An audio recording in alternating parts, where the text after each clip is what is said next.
Somnifère, le podcast. Le monde entier est un théâtre, et tous, hommes et femmes, n'en sont que les acteurs. Et notre vie durant, nous jouons plusieurs rôles, écrit Shakespeare. Bonsoir à tous, nous sommes le mercredi 22 septembre, et Somnifère vous raconte ce soir l'histoire d'un artiste désabusé qui continue de se produire sur scène mais décide de le faire à sa manière. C'est une histoire d'Hoffmann intitulée « Le vieux comédien ». Je vous souhaite une excellente nuit et maintenant place à notre séance de relaxation. La séance de relaxation. Mettez-vous à l'aise et adoptez la position que vous souhaitez tant qu'elle vous est confortable.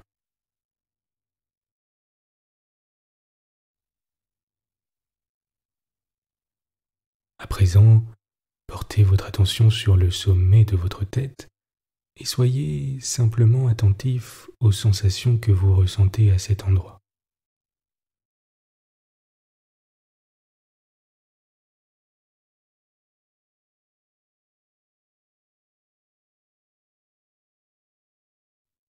Il s'agit peut-être de vibrations ou alors des fourmillements.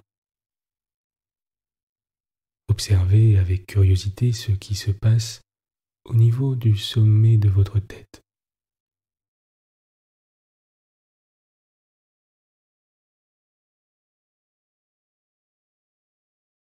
À présent, portez votre attention sur les appuis de votre tête avec l'oreiller.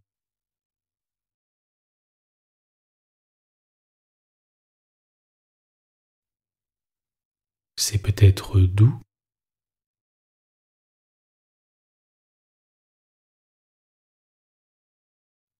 ou alors chaud, ou peut-être froid.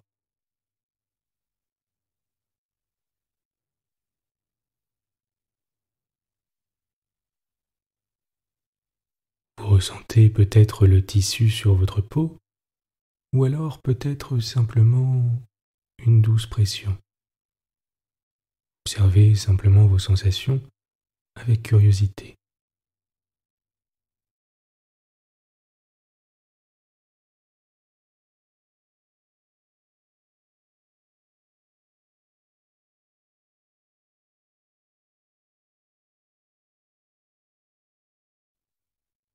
À chaque expire, votre corps s'enfonce davantage dans le matelas.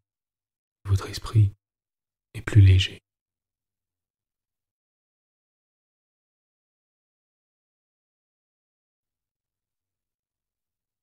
Détendez votre visage.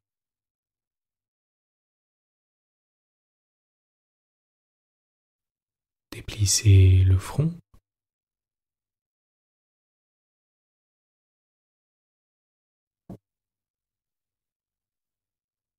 Détendez le poing entre vos deux sourcils.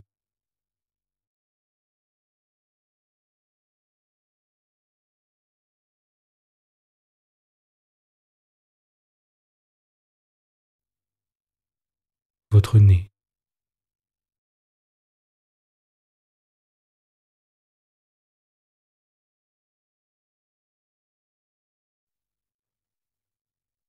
Votre mâchoire.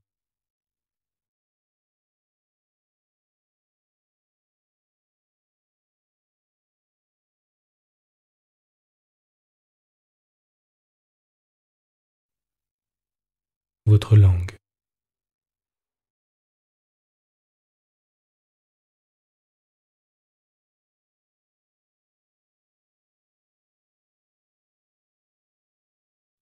À présent, portez simplement votre attention sur votre visage et à nouveau observez vos sensations, sans jugement, comme par curiosité.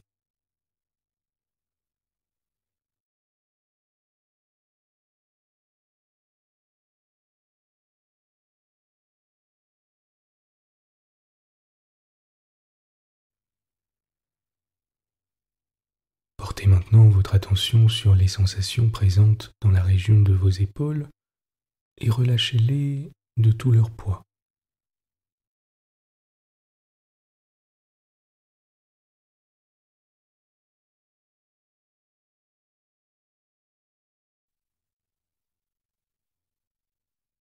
Abandonnez-les sur le matelas, sans résistance.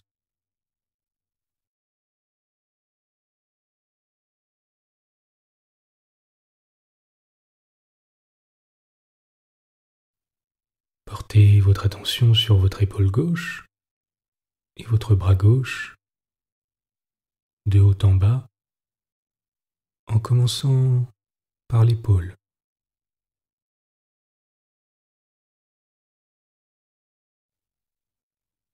Puis le coude,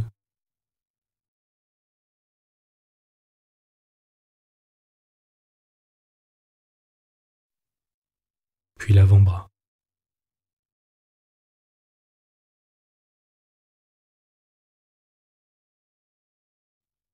Puis la main.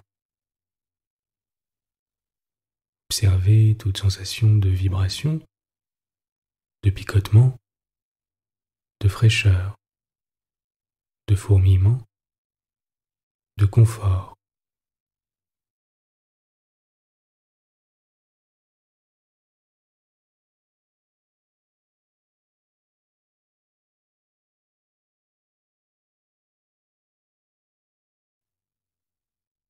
Soyez curieux et ouvert aux sensations présentes dans votre main et dans vos doigts.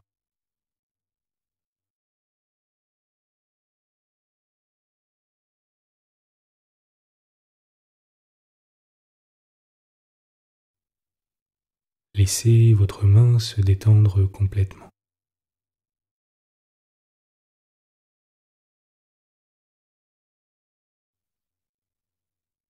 Maintenant, portez votre attention sur votre épaule droite et votre bras droit.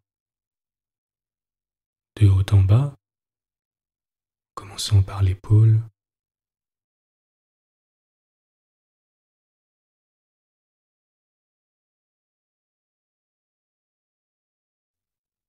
puis le coude,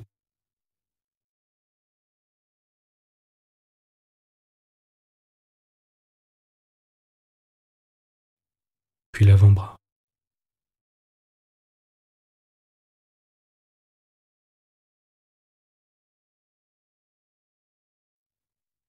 Puis la main.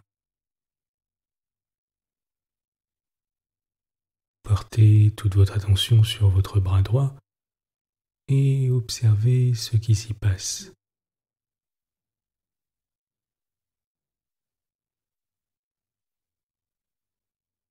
Peut-être que les sensations se concentrent au niveau de vos mains et de vos doigts. Peut-être les sentez-vous plus vibrantes que le reste.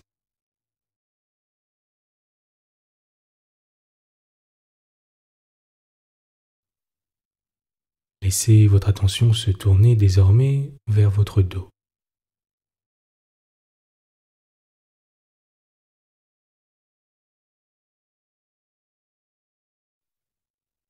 Si vous le souhaitez, prenez une grande inspiration par le nez et expirez par la bouche à votre rythme.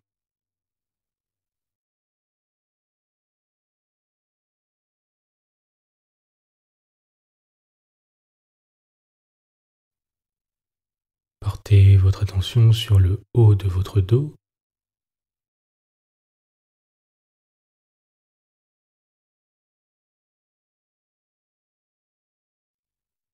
le milieu de votre dos,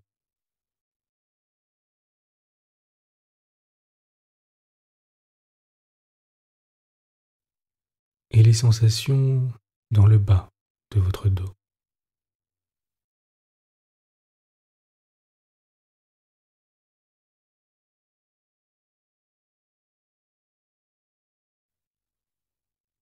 Si des pensées vous viennent à l'esprit, laissez-les simplement aller, comme des nuages, flottant dans le ciel.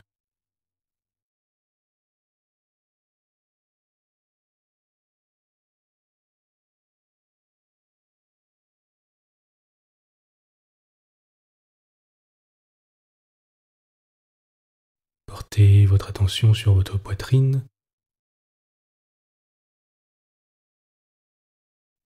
votre plexus solaire, et votre ventre.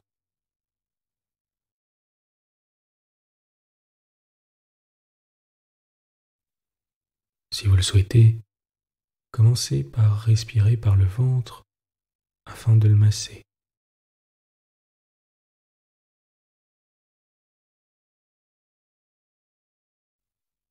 À présent, portez votre attention sur votre région pelvienne et sur les endroits où votre corps est en contact avec le matelas.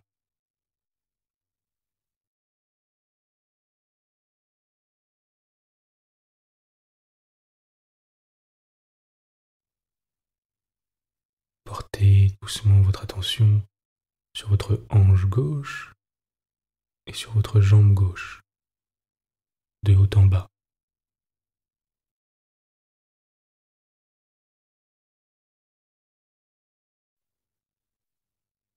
Relâchez votre cuisse,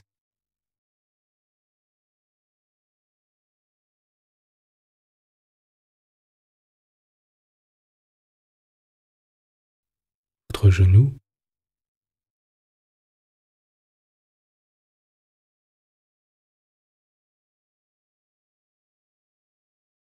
votre mollet.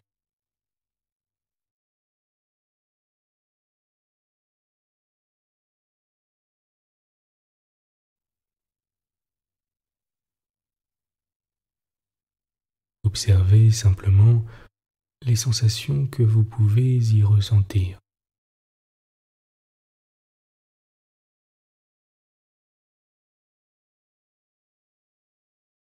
Relâchez maintenant à leur tour votre jambe, votre genou et votre mollet droit.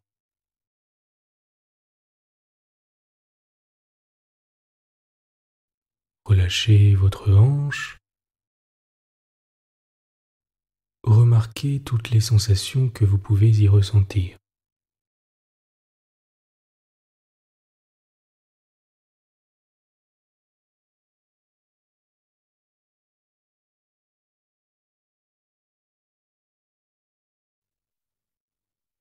Portez à présent votre attention sur vos deux pieds et imaginez que deux pinceaux viennent chatouiller la plante de vos deux pieds.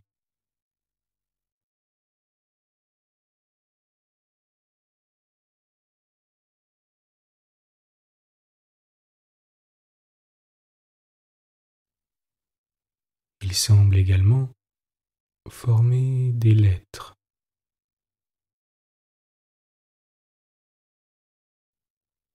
Essayez peut-être de les deviner comme quand nous étions enfants.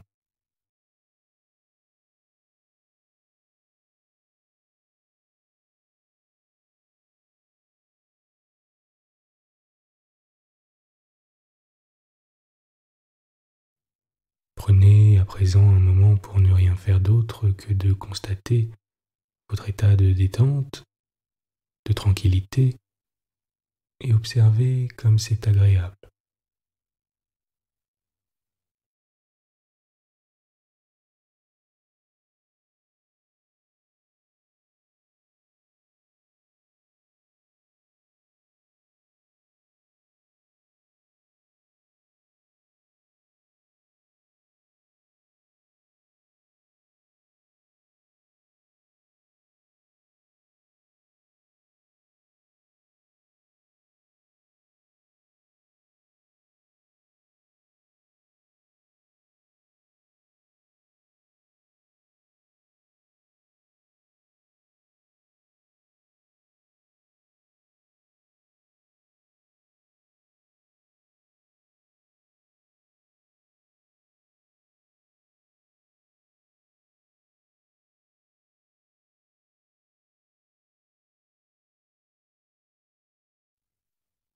Vous êtes calme et détendu. L'histoire du soir. Ernst Theodor Amadeus Hoffmann, le vieux comédien. Il était question de théâtre, l'auteur nous raconta l'anecdote suivante. Je me souviens, dit-il, d'un homme fort singulier que je rencontrai dans une ville d'Allemagne, au milieu d'une troupe de comédiens. Malgré la monotonie insupportable de son débit dans les méchants bouts de rôle qu'il remplissait, on s'accordait à dire qu'il avait été dans son jeune temps acteur de mérite. Notre homme paraissait avoir définitivement réglé ses comptes vis-à-vis du sort, qui évidemment s'était acharné à le maltraiter. Il semblait ne plus attacher aucun prix aux choses d'ici-bas, et encore moins à sa propre personne. Rien n'était plus capable de l'émouvoir à travers l'épaisse atmosphère d'abjection dont sa conscience s'était cuirassée et où il se complaisait. Cependant, de ses yeux creux et étincelants, jaillissait une lueur spirituelle et le reflet d'une âme noble. Et souvent sur son visage se peignait l'expression subite d'une ironie amère. Dans ces instants, il était difficile d'attribuer à autre chose qu'à une dérision perfide les manières, empreintes d'une soumission outrée qu'il avait adoptée envers tout le monde, mais particulièrement envers son directeur, homme plein d'amour-propre et de fatuité.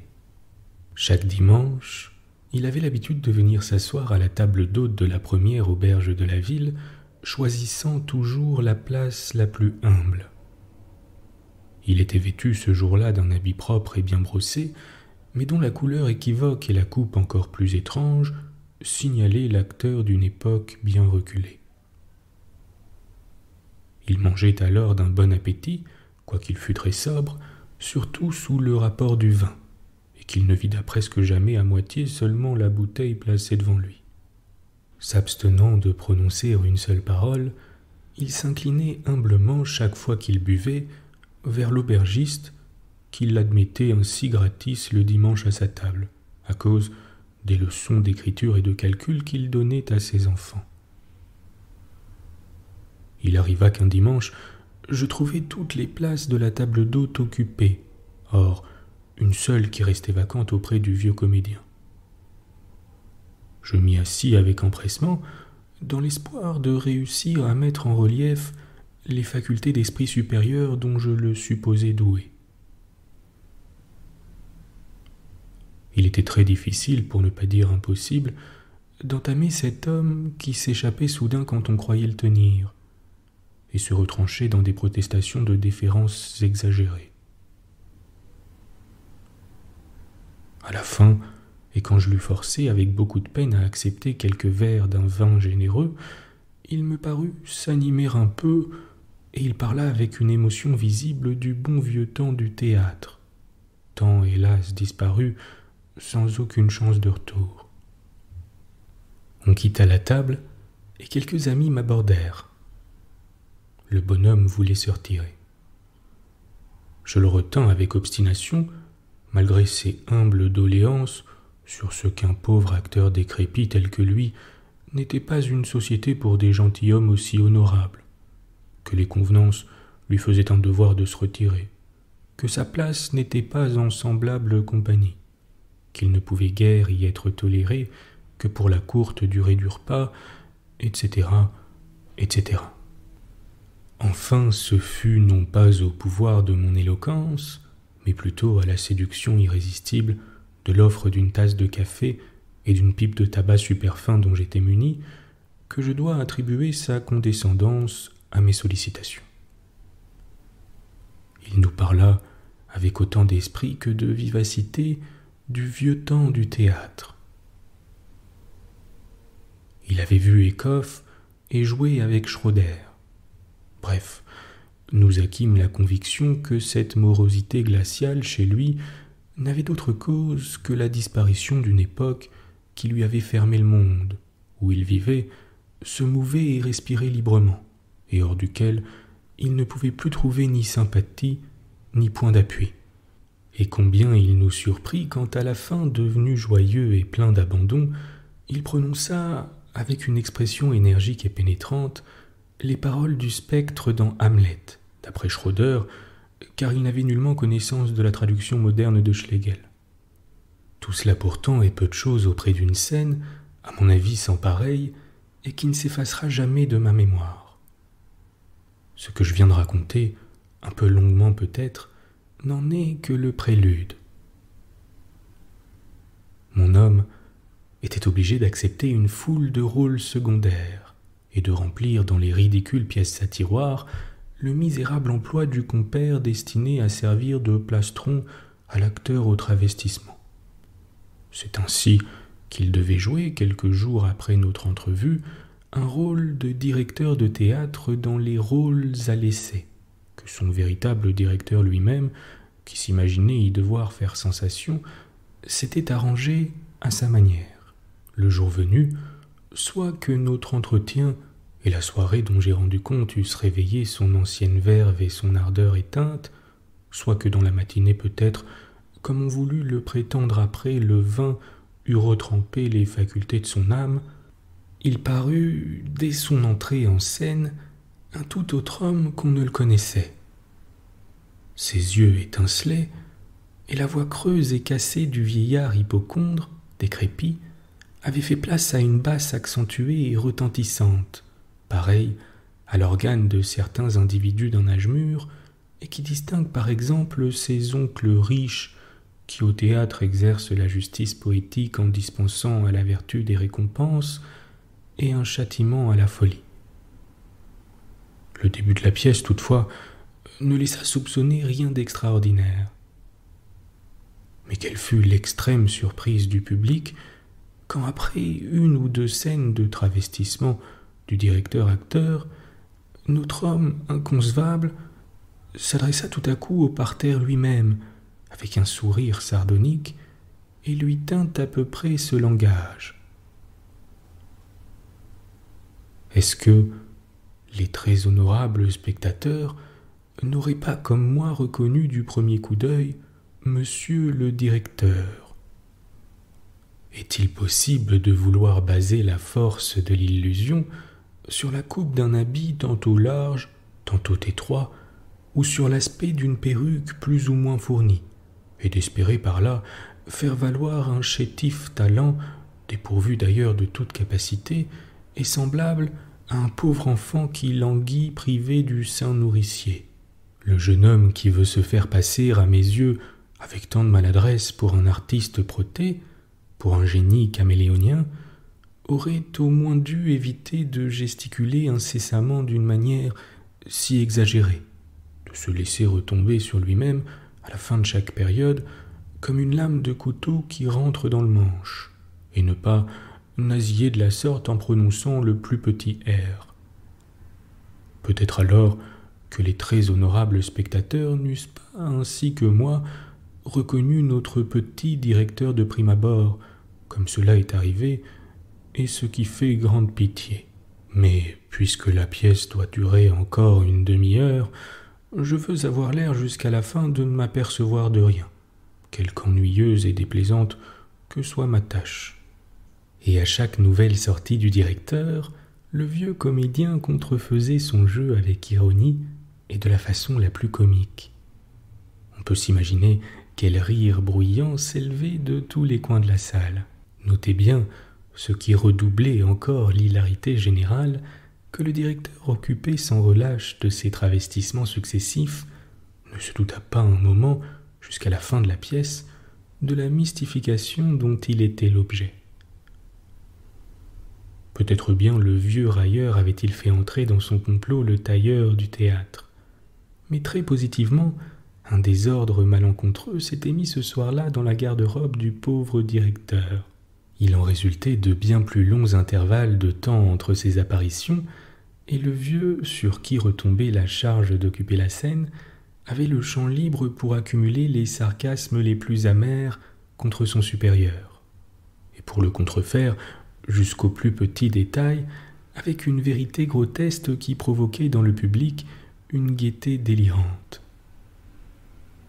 Ce qui n'était pas le moins récréatif, c'était d'entendre notre homme annoncer à l'avance aux spectateurs sous quel masque le directeur allait reparaître, en parodiant sa voix empruntée, ses poses et ses gestes.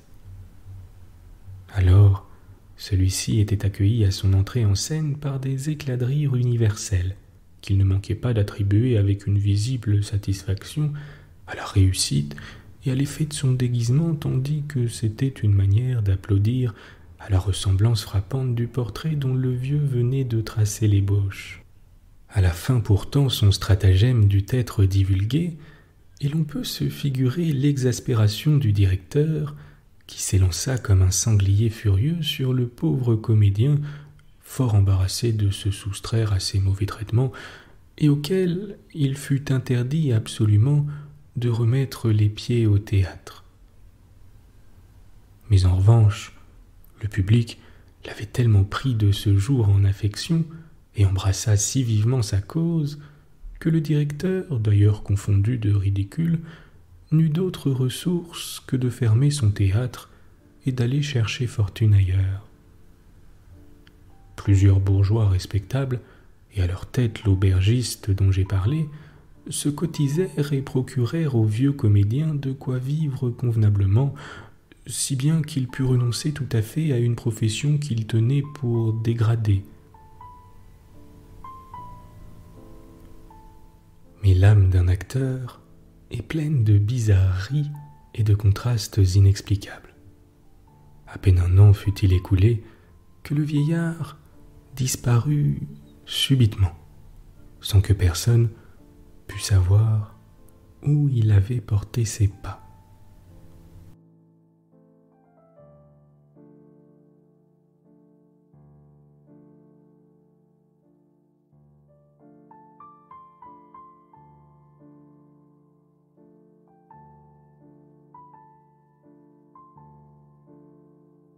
Bonne nuit.